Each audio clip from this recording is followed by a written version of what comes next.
با من کار نداری، میخوام برم بیرون. کجا میخوای بری پسرم؟ با رفیقام میرم زود میام. باشه فقط زودتر بیایی یا. چشم مامان جان.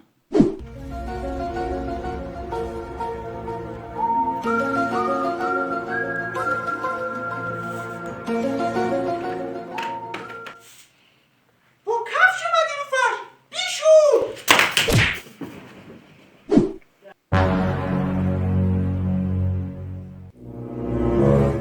سلام.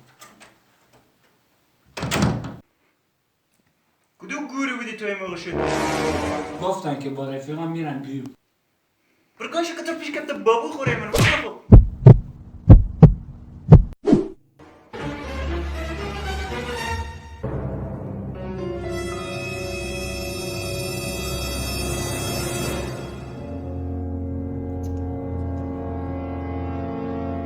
کور نشدی از بس تو گوشی وامونده تو بچه.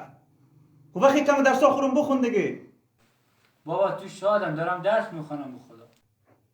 صبح تا شب فقط بم تو گوشی.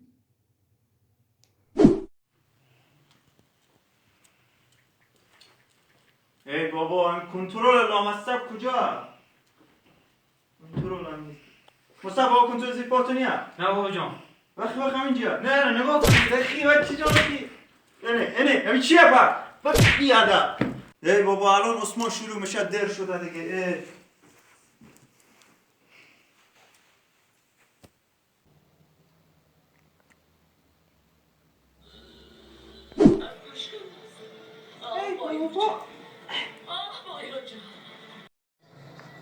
خدای خودت حفظش کن. ای بابا این تلویزیون لعنتی واسه کی روشن اون خواب تو هم که سر تو گوشی.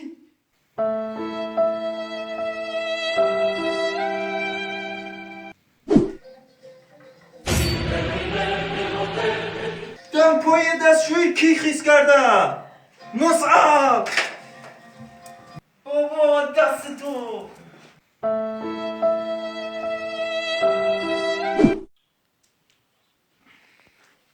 ای بابا لیوان کدو خر گذاشته اینجا مصعب. آخه دست تو بابا.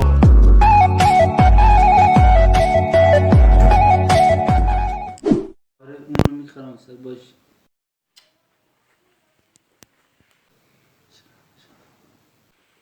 هم تا این موقع شد تو خود کی گم بزنی؟ خوش گم شد دیگه ما رو به خونه بذاری تو. کار را بود.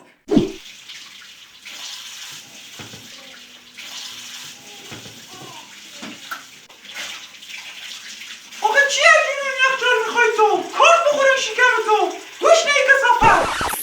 مردی که صبر داشته باش، مثل همیشه فرق داشته باش، مثل بگن کی نبود کی بش، اما ای دل مردونه داشت. حیف نداره بریم سو خوده، میدونم فشار همه چیزی تو